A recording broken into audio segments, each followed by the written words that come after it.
जाकर मम्मी से कहूंगी कि उनके हाथ की ठंडी लस्सी बना कर दे।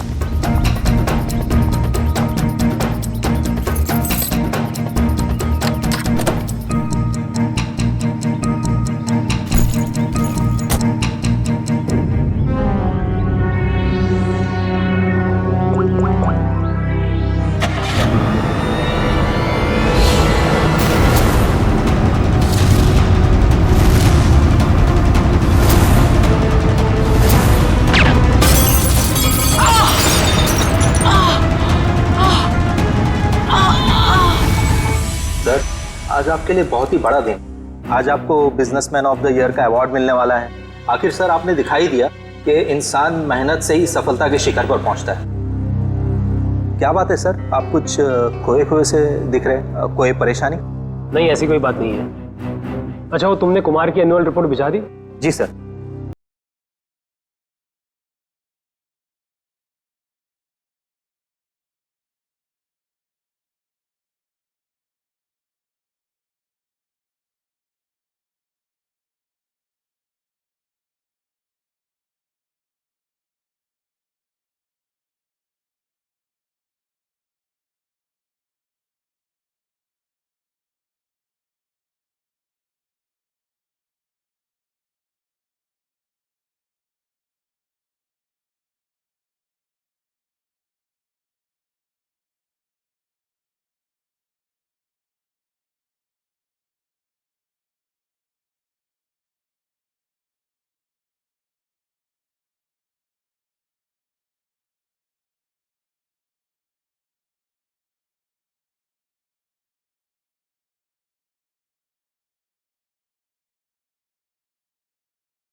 बड़ी परेशानी में है। हाँ कहो, तुम्हारा दिमाग तो ठिकाने पे है। तुम ये डील कैसे कैंसिल कर सकते हो? छोड़ूंगा नहीं मैं तुम्हें। क्या हुआ सर? अंदर सब इंतजार कर रहे हैं आपका। ठीक है चलो।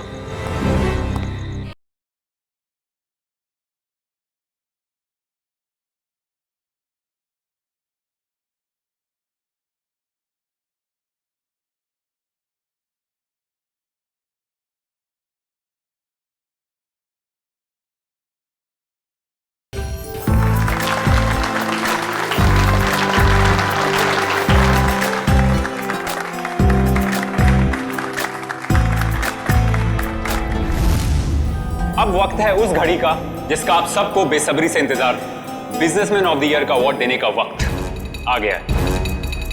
और इस अवार्ड को देने के लिए मैं बुलाना चाहूंगा इस शहर के जाने माने इंडस्ट्रियलिस्ट मिस्टर श्याम विपुल को।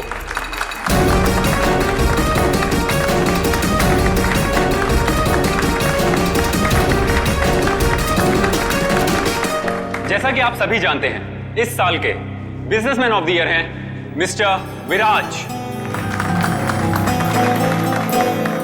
अब मैं चाहूंगा मिस्टर विराज स्टेज पे आएं और अवार्ड रिसीव करें।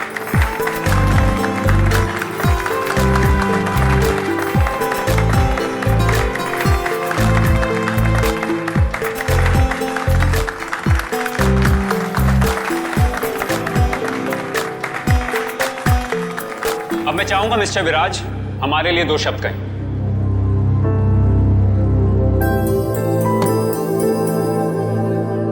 आप सभी का बहुत बहुत शुक्रिया। मैं सिर्फ इतना कहना चाहूंगा कि इंसान अगर चाहे तो मेहनत और ईमानदारी के बल पर जिंदगी में कुछ भी हासिल कर सकता है। इस अवार्ड को जीतने का श्रेय मैं अपने बहुत ही खास साथी। अरे ये क्या? अरे गोली चली! निकला से! चलो चलो! कहीं हमें ना लग जाए! निकला से! विराज क्या हुआ तुम्हें? अभिजीत, गोली तो बाएं तरफ से चली है। बस इसका मतलब गोली चलाने वाला इसके सामने नहीं खड़ा था, साइड से गोली चलाई इसने। अगर ये यहाँ पे खड़ा होके बोल रहा था बाईं तरफ से गोली चली है, सर यहाँ कहीं पे होना चाहिए खूनी को। हाँ पर यहाँ पर तो दीवार है, अब ये मतलब खूनी दीवार के सामने खड़ा था इन सारे लोगों के बीच में। किसी ने तो सुना होगा, देखा होगा गोली चलाते वक्त। ये इधर दीवार पे मेहमान थे इस तरफ? सर 2 या 3। 2 या 3 कितने?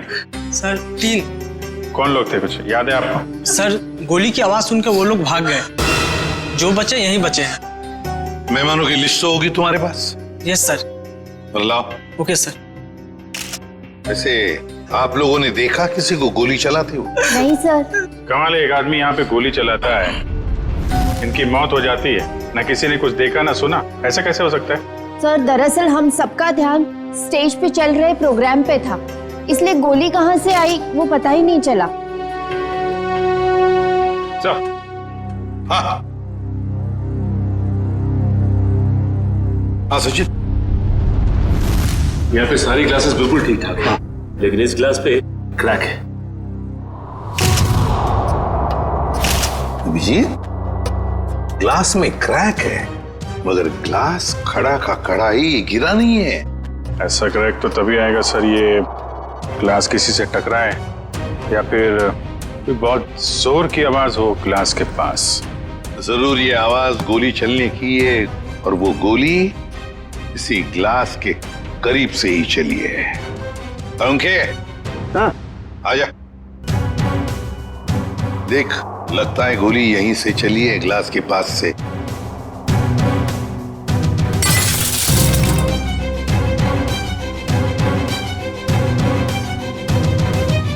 बॉस देख करके तो ऐसा ही लगता है कि गोली यहीं से चली है, फिर भी 100% श्योर होने के लिए मैं अच्छी तरह से चेक कर लेता हूँ। चेक कर ले।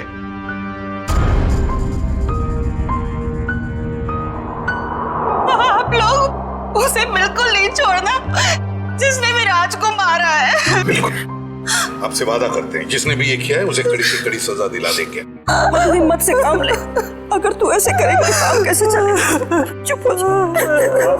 सीआईडी से आज तक कोई भी मुझे बच नहीं पाया। आप? सर मैं शेखर, विराज का चचेरा भाई। और फिर आप? मेरा नाम आशिका है सर, मैं विराज की बरसों से बिजनेस पार्टनर हूँ सर। और सर मैं विराज जी का पीए हूँ। तो फिर आप में से किसी को भी किसी भर भी शक है किसने किया होगा ये? नहीं सर, उनकी तो किसी से कोई दुश्मनी नहीं थी। नहीं, दुश्मनी तो थी, नहीं तो कोई खून क्यों करेगा? सर मैं कुछ कहना चाहता हूँ। कहिए। सर विराज जी का आज शाम से बहुत ज्यादा मूड खराब था। खराब मूड? उन्हें तो बिजनेस ऑफ द ईयर का अवार्ड मिला था ना, फिर भी मूड खराब था उनका। इस बात से मैं भी हैरान हूँ, इतने बड़े खुशी के मौके पर उनका मूड बहुत ही ज्यादा चिड़चिड़ा था, और फोन कॉल आने के बाद तो उनका गुस्से का पारा बहुत ज्यादा बढ़ गया। किसका फोन कॉल था?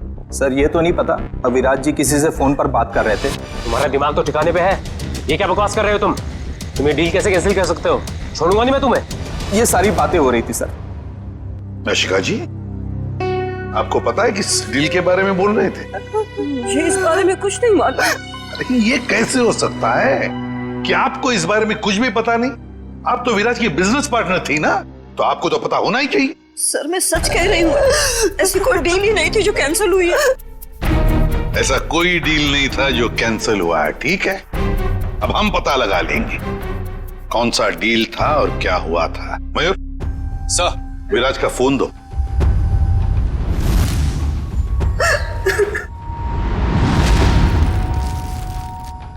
देखो जरा, आखिरी फोन।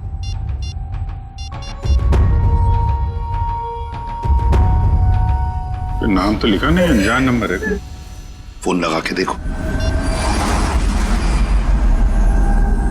फोन बंद आ रहा। फोन बंद आ रहा? अभिजीत, फोन बंद आ रहा है, इसका मतलब है विराज की मौत का जिम्मेदार ये फोन कॉल ही है। पता लगाना पड़ेगा ये फोन नंबर है किसका। मनसा, बेकार की जिद छोड़ दो ना। मम्मा प्लीज समझने की कोशिश करो, मुझे सीआईडी के पास जाना ही होगा। मुझे मदद लेनी होगी मम्मा। नहीं, मैं तुम्हें नहीं जाने दूंगी। फिर से हमला हो गया तुम पर तो। मम्मा प्लीज, मैं जो कर रही हूँ वो ठीक कर रही हूँ। Let me do it. हाँ, मैं सीआईडी के पास जा रही हूँ। क्या तुम मेरे साथ चलोगी? सर, मोबाइल कंपनी वालों से पता चला है कि वो नंबर किसी अर्जुन के नाम पे रजिस्टर्ड है, जो बगोदिया बस्ती में रहता है। लेकिन उसके घर वालों ने बताया कि अर्जुन तो 5 साल पहले मर चुका है। क्या? और उसका सिम कार्ड कौन इस्तेमाल कर रहा है कुछ पता नहीं। तो बड़ा चालाक है ये खूनी, कोई भी सुराग नहीं छोड़ रहा है। 5 साल पहले मरे हुए आदमी का सिम कार्ड इस्तेमाल करता है और फिर विराज का खून भी करता है।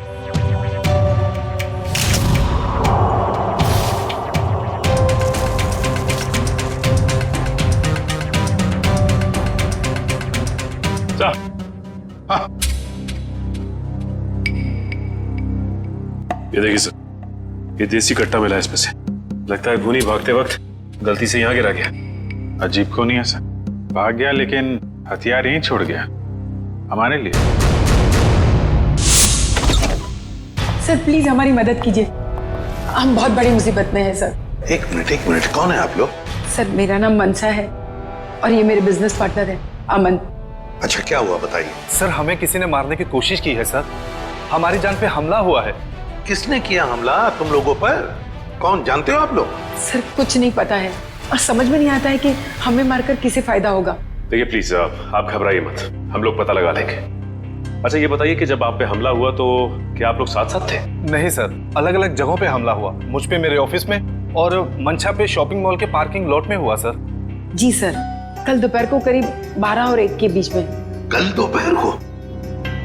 और आप लोग आज हमारे पास आए हैं? आज? कल क्यों नहीं आए? सर हम घबरा रहे थे सर, बड़ी मुश्किल से हम हिम्मत बटोर के आपके सामने आए सर। अच्छा, जिन लोगों ने आप पे हमला किया उनके चेहरे तो देखे होंगे ना आप लोगों ने? सब कुछ इतना जल्दी हुआ कि मैं ठीक से कुछ देख भी नहीं पाई। और ये देखिए, गोली मेरे बाजू में लगी। बड़ी अजीब बात है, गोली चलाने वाले ने देखा तक नहीं कि गोली निशाने पर लगी है या नहीं। सर अच्छा ही हुआ कि उसने नहीं देखा, वरना शायद आज मैं आप लोगों के सामने जिंदा नहीं खड़ी होती। सर जरूर ये किसी अनाड़ी का काम है, क्योंकि अगर प्रोफेशनल होता तो ऐसी गलती बिल्कुल नहीं करता। अमन, क्या तुम पर भी गोली चली थी?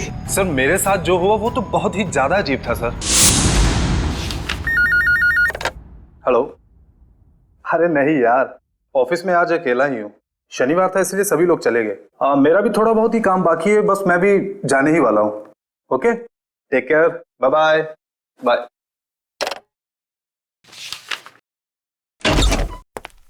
अरे ऑफिस में इस वक्त कौन हो सकता है?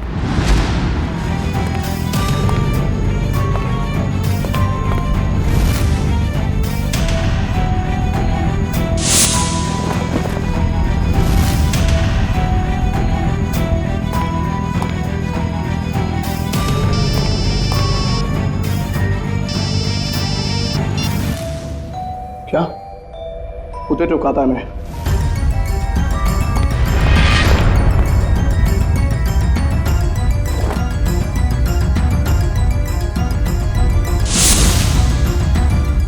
सर गोली मारने वाला बिना गोली मारे ही चला गया।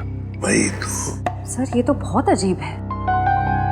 सर जो कुछ भी हुआ, कम से कम मेरी जान तो बच गई सर। नहीं, ये तो बड़ी अच्छी बात हो गई। अब आप लोग हमारी एक मदद कीजिए उनका स्केच बनवाने में। सर स्केच तो बनवा देंगे, मगर ब्यूरो से बाहर जाने से डर लग रहा है सर। कहीं फिर से हम पे हमला हुआ तो? अब आप पर कोई हमला नहीं कर सकता। अब आप लोगों की सुरक्षा की जिम्मेदारी हमारी है। एक बात समझ में नहीं आ रही है, मंशा पर गोली चलाने वाला करीब से गोली चलाता है मंशा पर जानलेवा गोली नहीं चलाता, और जो अमन पर गोली चलाने गया था वो बिना गोली चलाए वापस चला जाता है। ऐसा क्यों? नहीं नहीं नहीं, ये कुछ अलग ही चक्कर है। सर ये रहा स्केच। Thank you. जाओ। आपको पूरा यकीन है यही लोग हैं वो? हाँ सर, लगभग ऐसे ही थे। ठीक है, थैंक यू वेरी मच। अब आप लोग जा सकते हैं, लेकिन निश्चिंत रहिए, आपकी सुरक्षा के लिए हमारे सीआईडी ऑफिसर्स तैनात रहेंगे। Thank you sir. श्रेया, देखो क्या ये दोनों पुराने पापी है क्या?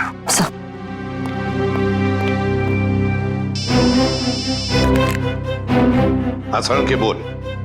गोली उसी टेबल पे से चली थी जिस टेबल पर वो वाइन ग्लास था? ओके, ठीक है। सर? हाँ, मिल गया? नहीं सर, उन दोनों का हमारे डेटाबेस में तो कोई रिकॉर्ड ही नहीं है। कोई भी रिकॉर्ड नहीं है उन दोनों का? अच्छा, एक काम करते हैं, वो मॉल जिसके पार्किंग लॉट में मंशा पर हमला हुआ था और अमन का ऑफिस, इन दोनों जगहों के पास उस वक्त जिस वक्त गोली चली थी, उस वक्त जितने भी सेलफोन्स नेटवर्क में थे उन सब का पता लगाते।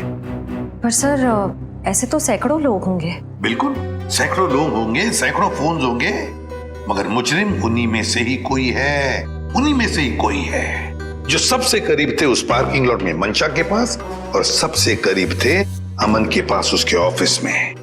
उन्हीं में से ही है जो सबसे करीब थे इन दोनों के। फ्रेडी और पंकज को बोलो पता लगाने के लिए। सर, फंक्शन का फुटेज रेडी है।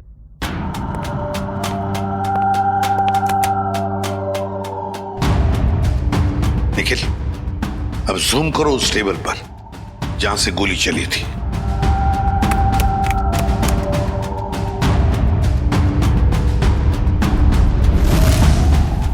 माय गॉड, सर इस टेबल पे तो 3 लड़कियां बैठी हैं। इसका मतलब इनमें से किसी ने विराज पे गोली चलाई। पता लगाना पड़ेगा है कौन ये 3 लड़कियां। इतनी लंबी लिस्ट, मुझे तो मेरे स्कूल के दिन याद आ रहे हैं और इतिहास के राजा महाराजा के नाम रट रहा हूं। ले भैया, एक और लिस्ट आ गई। इतनी लंबी लिस्ट, सर मैं बेहोश हो जाऊंगा। घबराइए नहीं सर, ये आखिरी है। अच्छा, मुझे तो नींद आ रही है। उस दिन मंशा वाले मॉल और अमन के ऑफिस के पास इतने सारे लोग थे, जो हमें चाहिए उसे ढूंढेंगे कैसे? एक काम करते हैं सर, 2-4 लोगों को फोन करके देखते हैं, हमारा नसीब शायद बुलंदी पे हो और हमें मुजरिम मिल जाए। अच्छा आइडिया है, लगा phone. Inky pinky ponky, Freddy sir loves a donkey, ये वाला नंबर।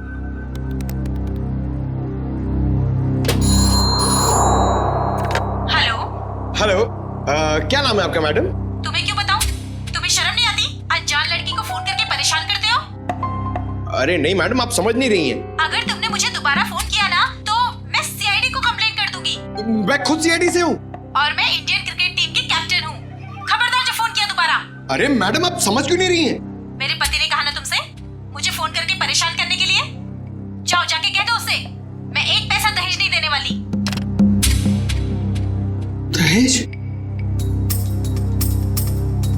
अबे क्या हुआ पंकज? दहेज का नाम सुन के तेरे पूरे शरीर में 440 वोल्ट का करंट क्यों दौड़ने लगा? अरे सर मत पूछिए, दहेज ही तो मेरी दुखती रग है। सर मेरा पुराना जख्म हरा हो गया। मैं कुछ समझा नहीं। सर आप तो जानते ही हैं, मेरे स्कूल के और कॉलेज के जितने भी फ्रेंड्स हैं सबकी शादी हो चुकी है। मैं ही अकेला बचा हूं कुंवारा। पता है क्यों? क्यों? इस दहेज की वजह से। पंकज, एक सीआईडी ऑफिसर होने के बावजूद भी तुझे दहेज चाहिए? छी, कितनी शर्मनाक बात है ये। रुक, मैं अभी एसीपी साहब को फोन करता हूँ। अरे एसीपी सर को क्यों फोन कर रहे हो? मेरी बात तो सुनो, मैं दहेज नहीं मांग रहा हूँ, लड़की वाले दहेज मांगते हैं। मुझसे कहते हैं जब तक मैं दहेज नहीं दूंगा लड़की से मेरी शादी नहीं कराएंगे। इसलिए तो दहेज का नाम सुनते ही मेरे पसीने छूट जाते हैं सर। तू चिंता मत कर पंकज, जो लड़की तुझे सच्चा प्यार करेगी वो सिर्फ तेरा दिल देखेगी, दहेज या पैसा नहीं, समझे? सच्ची सर? हाँ। अब चल, अब ये शादी के सपने देखना बंद कर और काम पे लग जा। काम पे लग जा? लिस्ट इतनी लंबी है। अबे रो क्यों रहा है? चल एक काम करते, देखते हैं इन सारे नंबरों में से ऐसे कौन से 2 नंबर है जो मंशा वाले मॉल और अमन के ऑफिस के सबसे करीब है। देखिए सर,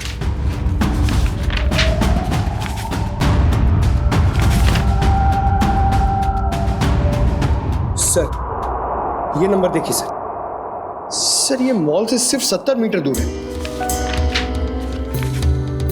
सर ये नंबर देखिए, ये ऑफिस से 20 मीटर दूर है सर। एक्सक्यूज मी, ऐसा आप जरा बता सकते हैं कि ये और ये 2 नंबर किसके नाम पे? एक मिनट।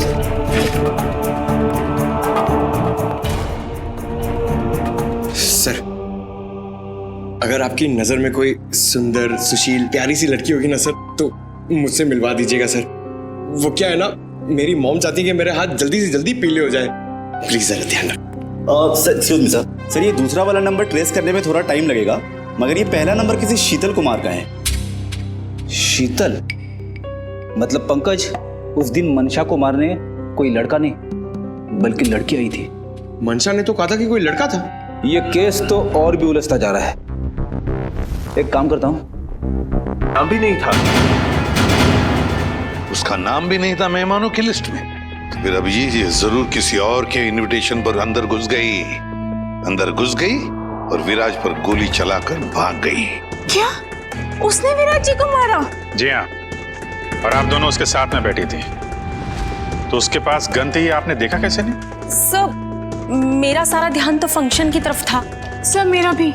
वाह, तुम दोनों का फंक्शन की तरफ इतना ध्यान था कि तुम्हारे बगल में बैठी हुई लड़की अपना गन निकालती है, निशाना साधती है और गोली चलाकर भाग जाती है, इसका तुम्हें पता भी नहीं था। कैसे मान सकते हैं हम ये? चलिए बताइए, और क्या याद आता है उस लड़की के बारे में? सर, उसने एक बड़ा सा बैग रखा था टेबल पे और शायद इसीलिए हमें गन नहीं दिखी। कहाँ पर? सर वो जो टेबल है ना, उस पे जो फूलों का गुलदस्ता पड़ा है, उसी के पास। और वाइन का गिलास बैग के बगल में ही था? जी सर, था। और वो उस बैग के साथ कुछ छेड़खानी भी कर रही थी।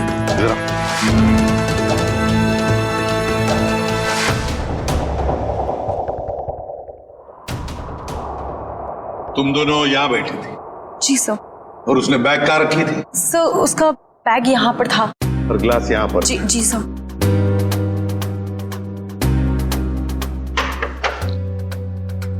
मतलब अभिजीत बैग के अंदर गन छुपा कर रखी थी। वो कह रही थी ना, छेड़छाड़ कर रही थी बैग के साथ, निशाना साधा उसने और गोली चला दी। सर, उसका चेहरा तो हम देख ही चुके हैं, उसकी फोटो टेलीविजन और अखबारों में दे दें सर? हाँ, मगर उससे पहले अभिजीत सीसीटीवी फुटेज चेक करो। सर, ये जो दोनों कैमरास है, ये फंक्शन हॉल के अंदर के हैं और ये मेन गेट का।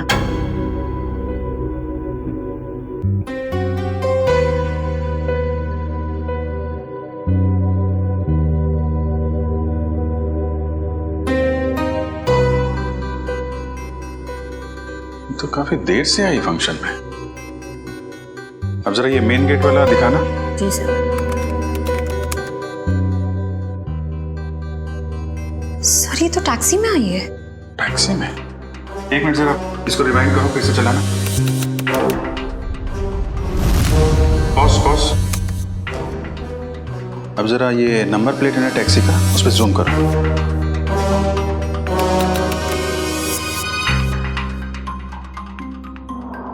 टैक्सी कंपनी से पता करो कहां से बैठी थी ये इस टैक्सी में।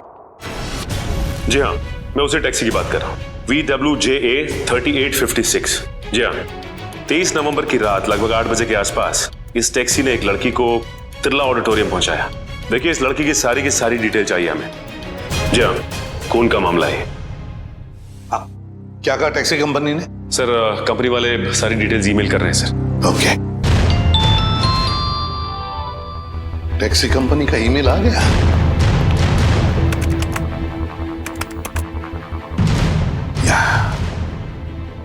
ये रहा उनका मुंबई का रोड मैप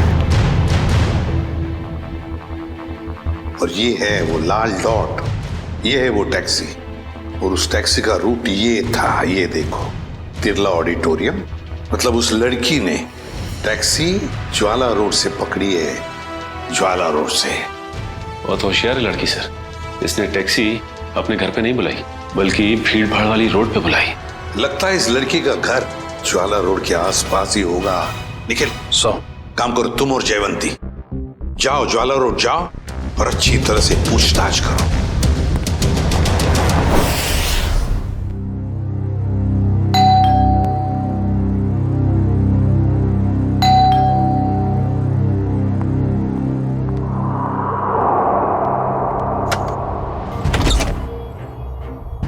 शीतल, क्या? शीतल तुम हो ना? आप लोग क्या कह रहे हैं? ये हेडफोन्स निकालोगी तब सुनाई देगा। I am so sorry. आप लोग तीनों दीपा के कजिन्स हैं, राइट? मैं आप लोग का ही वेट कर रही थी। हम लोग कोई कजिन वजन नहीं है, हम लोग सीआईडी से हैं। सीआईडी? सर, सब कुछ ठीक है ना? शनिवार दोपहर 3 बजे तुम मॉल में क्या कर रही थी? कौन सा मॉल? वही मॉल जो जवाहर नगर में है। सर मॉल, मैं कोई मॉल में थी नहीं, और जवाहर नगर तो मेरे घर से काफी दूर है, मैं वहां जाती ही नहीं हूँ। देखो शीतल, ड्रामा करने की जरूरत नहीं है। अगर तुम जवाहर नगर नहीं गई थी तो तुम्हारा फोन वहां कैसे पहुंच गया? पर मेरा फोन तो गुम हो चुका है, मेरे पास है ही नहीं। आप लोगों को मिला क्या? ओह, तो फोन मिलने रहा है। बहाने अच्छे हैं, मगर सीआईडी के सामने ये सारे बहाने पिट जाते हैं, क्योंकि हमें यह भी पता है कि इस वक्त आपका फोन कहाँ है। यहीं पर है, घर पे। नेटवर्क यही बता रहा है। पर मेरे पास तो मेरा फोन है ही नहीं, और नेटवर्क और सिग्नल, हाँ शायद हो सकता है कि मेरी काम वाली बाई ने चुराया हो। मैं उसे इनफैक्ट निकालने वाली थी काम से। अंदर कौन है? कोई नहीं, शायद चूहा होगा। चूहा?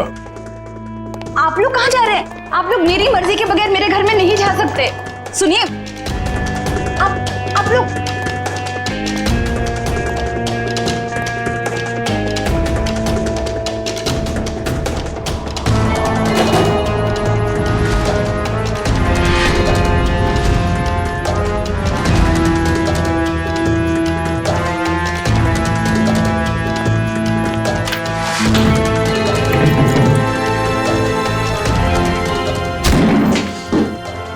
शर्म नहीं आती?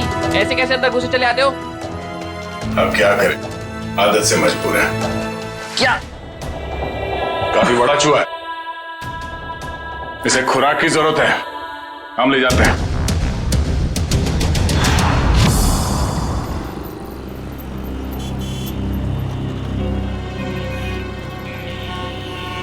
प्रॉम टैक्सी में यहाँ से बैठी होगी वो, लेकिन उसे टैक्सी यहाँ से क्यों पकड़ी होगी, कहीं और से क्यों नहीं? यही समझ में नहीं आ रहा है। देख भाई निखिल, तेरी समझदारी जरा मैं हिला देती हूँ। तुझे पता है, एक आदमी जब सजदर जाता है तो वो बाहर टहलने निकल पड़ता है। सजने के बाद टहलने क्यों लगता है? डिपेंड करता है। अगर जवान बच्चा हो तो कुड़ियों छुड़ियों पे लाइन मारने निकल पड़ता है, और अगर बुजुर्ग हो तो खुशी में निकल पड़ता है। लेकिन औरतों और लड़कियों का ऐसा नहीं होता। तुझे नहीं पता? नहीं। लड़कियों के बारे में कुछ तो पता होगा। वो कुछ भी नहीं पता? नहीं। शर्मा क्यों रहा है? नहीं, वो देख, लड़की औरत जब एक बार तैयार हो जाती है तो ज्यादा दूर तक नहीं जाती। मतलब नहीं जाती, जा ही नहीं सकती। मतलब ये कि वो जहाँ तैयार हुई है, टैक्सी भी उसने वही बुलाई होगी। मतलब घर के आसपास? बिल्कुल। देखा था ना वीडियो में, कितनी सजी धजी हुई थी। अब इतना मेकअप और लिपस्टिक उसने होटल में बैठ के नहीं किया, घर पे किया होगा। उसका घर यहीं कहीं आसपास होना चाहिए। अब एक बात मैं आपको बताता हूँ। लड़कियों के बारे में? नहीं, बंदा जा रहता है, अक्सर दवाई वगैरह वहीं आसपास से लेता है। होशियार है तू। वो तो। चल ढूंढे उसे। Excuse me. जी? हमें कुछ चाहिए। प्रिस्क्रिप्शन दिखाओ। ये क्या है? ये प्रिस्क्रिप्शन है। ध्यान से देखो जरा। बात क्या है? देखो, हम सीआईडी से हैं। ये फोटो ध्यान से देखो और बताओ, तुमने पहले इसे कहीं देखा है? तो मेरी। ये तो मेरी। नहीं, मेरी कुछ नहीं लगती। ये तो वही है ना? अरे देखना, ये वही है ना? अरे हाँ, ये तो वही है 11 नंबर बंगले वाली। 11 नंबर वाली? हाँ, 11 नंबर पे रहती है, घर से फोन करती है। बहुत बार घर पे दवाई भेजी हमने इसकी। क्यों, बीमार है क्या? नहीं, हट्टी कट्टी है। 11 नंबर वाली।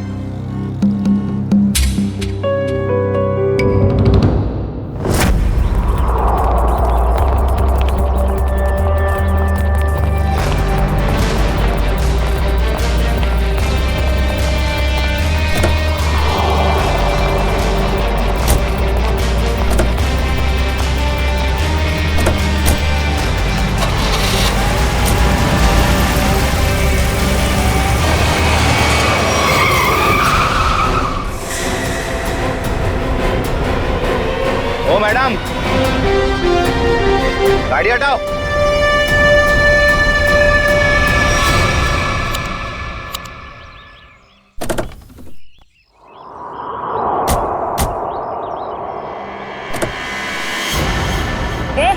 क्या बदतमीजी है? चल गाड़ी हटा। अगर यहाँ बदतमीजी नहीं पसंद तो सीआईडी ब्यूरो चलो, वहां कर लेंगे थोड़ी बदतमीजी। सीआईडी?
गलती नहीं है। चुप! पैसे लेकर लोगों को मारते और कहते हो तुमने कुछ नहीं किया। किसने कहा था तुम्हें मंशा और अमन को मारने के लिए? प्रीतम ने। कौन प्रीतम? वो बड़ी पार्टियों से सुपारी का कॉन्ट्रैक्ट लेता है और हम जैसे लोगों में बांट देता है। मुझे मंशा को मारने के लिए कहा था उसने, और मेरे दोस्त रिंकू को अमन की सुपारी दी थी। मतलब पैसे लेकर लोगों को मारने का पूरा नेटवर्क ये प्रीतम चलाता है। और फिर मंशा और अमन को मारने के लिए प्रीतम को किसने कहा? प्रीतम को किसने कॉन्ट्रैक्ट दिया था? सब विराज ने। विराज? सर इसका मतलब विराज, मंशा और ये अमन का केस आपस में जुड़ा हुआ है। हाँ, पर मजे की बात यह है सचिन कि विराज ने प्रीतम को कॉन्ट्रैक्ट दिया मंशा और अमन को मारने का, और फिर विराज का ही खून हो गया। सर कहीं ऐसा तो नहीं कि अमन और मंशा ने मिलकर विराज को मरवा दिया हो? तो फिर मंशा और अमन हमारे पास क्यों आते हैं? अच्छा, ये तुम्हें सुपारी मिली थी ना मंशा और अमन को मारने की, तो फिर तुम और तुम्हारे दोस्त नाकामयाब कैसे हो गए? नाकामयाब नहीं हुए थे सर, प्रीतम ने आखिरी वक्त पर सुपारी कैंसिल कर दी थी। प्रीतम ने आखिरी वक्त इन दोनों को मारने का प्लान ही कैंसिल कर दिया? क्यों? ये चक्कर क्या है? मुझे तो लगता है विराज की मौत के पीछे इस प्रीतम का हाथ है। दीपिका। जी सर। तुम्हें विराज को मारने के लिए किसने कहा था? प्रीतम ने। प्रीतम ने? सर मगर प्रीतम को किसने कहा होगा विराज को मारने के लिए? वो भी पता चल जाएगा निखिल। सर मुझे कितनी देर यहाँ रुकना पड़ेगा? क्या मैं घर जा सकती हूँ? क्यों? ऐसा कौन सा अच्छा काम किया है जो तुम्हें हम जाने दें? एक खूनी को बचाने की कोशिश की है तुमने, समझे? सर मैं इलेश से प्यार करती हूँ, इसलिए भाग गई थी। तो कौन सा बड़ा काम किया इलेश से प्यार करके? इसे बचाने की कोशिश की तुमने, उसे तो सजा होगी, मगर तुम्हें भी होगी सजा। चले जाओ इसे। चलो। इलेश, तुम्हारे पास प्रीतम का नंबर और एड्रेस तो होगा ना? सर मेरी बात प्रीतम से कभी डायरेक्ट हुई नहीं, हमेशा उसकी सेक्रेटरी जिया से ही बात होती थी। दीपिका, तुम्हारे पास नंबर है प्रीतम का? नहीं, मेरी बात हमेशा उसकी सेक्रेटरी जिया से होती थी। तो फिर सेक्रेटरी जिया का नंबर दो हमें। सर कोई एक नंबर हो तो बताएं, हमेशा नए नए नंबर से फोन करती थी वो। और हाँ, किसे मारना है उसकी सारी जानकारी एक लिफाफे में डालकर घर के बाहर रखती थी। नए नए नंबरों से फोन करती थी। बड़ी चालाक समझती है ये अपने आप को सेक्रेटरी जिया, लेकिन उसे पता नहीं अब उसका पाला पड़ा है हमसे, सीआईडी से। अब ज्यादा देर बच नहीं सकती वो। जिया ने जिन जिन नंबरों से तुम्हें फोन किया है वो सारे के सारे नंबर चाहिए हमें अभी, इसी वक्त।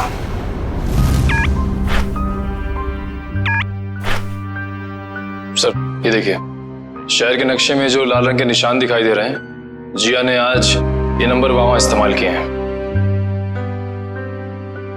ये है वो पहला नंबर जिया ने इस्तेमाल किया हुआ। राजा पार्क से लेकर खातीपुरा गया है और 30 मिनट तक बात कर रही थी, 30 मिनट तक। और फिर खातीपुरा से वो श्याम नगर आई। उस दौरान उसने 40 मिनट तक बात की। हाँ सर, और तीसरा नंबर उसने इस्तेमाल किया है श्याम नगर से क्वींस रोड के बीच। तकरीबन अब 1 घंटे बात की है सर। और उसके बाद अब ये क्वींस रोड से विद्यानगर की तरफ गई। और सर विद्यानगर में जिया के नंबर के साथ एक और नंबर है।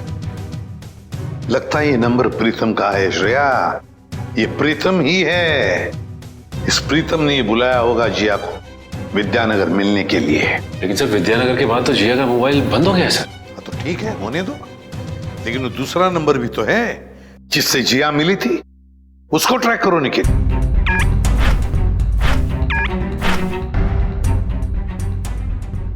सर फिलहाल ये नंबर सिविल लाइन के किसी बंगलो में है, bungalow number 17। Civil Lines bungalow number 17। Jiya, तेरी साड़ी तो बहुत अच्छी लग रही है, कहाँ से खरीदी? स्पेशली ऑर्डर देके बनवाई है, डिजाइनर है। वाह जिया, तेरी चॉइस को तो मानना पड़ेगा। 1 मिनट। मेरा एक बहुत पुराना दुश्मन है, मुझे उसे मरवाना है, दाम जो भी चल लग जाए। लगता है किसी आशिक का फोन आया है।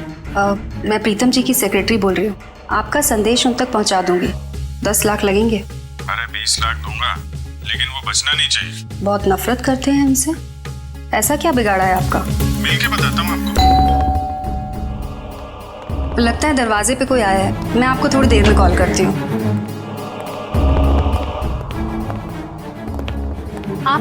नहीं, वो मैं ही हूँ। आपसे मुलाकात भी हो गई। आप कौन है?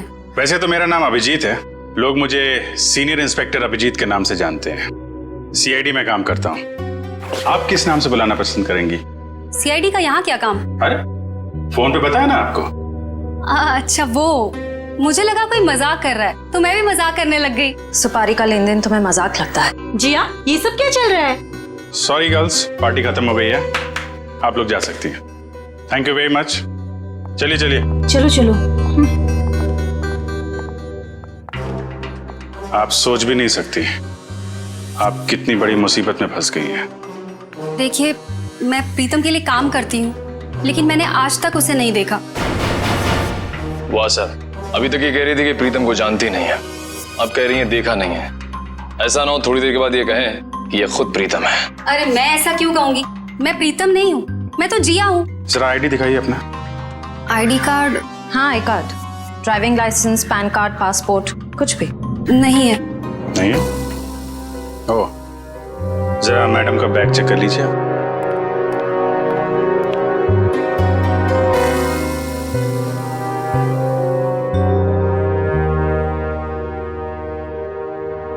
सर इस खूबसूरत चेहरे का नाम है प्रीतम योगिता। अच्छा, तो आप प्रीतम हैं? भाग के कहाँ जा रही हो?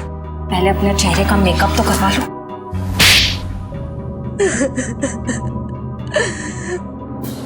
हाँ, मैं ही प्रीतम हूँ और मैं ही सुपारी लेने का काम करती हूँ। आज की सुपारी किसने दी थी तुम्हें?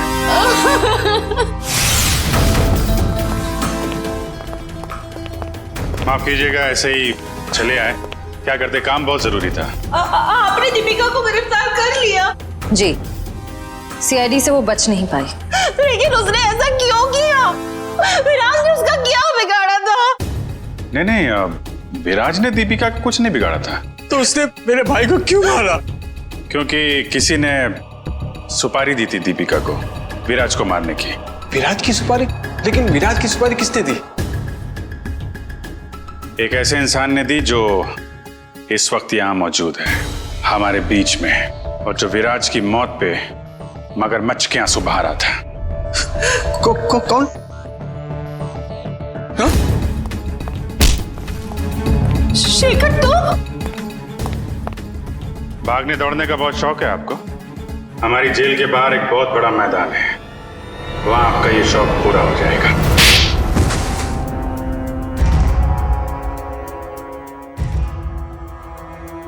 कहने के तो ये हमारा फैमिली बिजनेस था, लेकिन सच तो ये था कि पूरा कारोबार सिर्फ और सिर्फ विराज भैया चलाते थे। और इस बात की तुम्हें जलन थी, हैं? क्यों नहीं होगी जलन? सारी प्रॉपर्टी उनके नाम पे, सारी फैक्ट्रियां, सारी इंडस्ट्री उनके नाम पे थी। भिखारी जैसा महसूस करता था, इसलिए मैंने विराज भैया के प्रतिद्वंदियों अमन और मनसा के साथ हाथ मिला लिया। और तुम तीनों का एक ही मकसद था, विराज की बर्बादी। हाँ, जब विराज भैया को एहसास हुआ कि अमन और मनसा दिन दुगनी रात चौगनी तरक्की कर रहे थे, तो उन्हें बर्दाश्त नहीं हुआ, उन्होंने दोनों की सुपारी दे दी। और इसके पहले कि वो दोनों मारे जाते, तुमने वो सुपारी कैंसिल करवा के विराज की सुपारी दे दी। तो क्या गलत किया मैंने? विराज भैया कौन से दूध के धुले हुए थे? हाँ, वो दूध के धुले नहीं थे, लेकिन तुम्हें उन्होंने एक छोटे भाई से ज्यादा अपने बेटे की तरह समझा था। तुमने जो किया है ना शेखर, उसका तो प्रायश्चित तक नहीं हो सकता। प्रायश्चित के लिए बहुत टाइम मिलेगा। जेल की सलाखों के पीछे फांसी का ऑर्डर आने तक।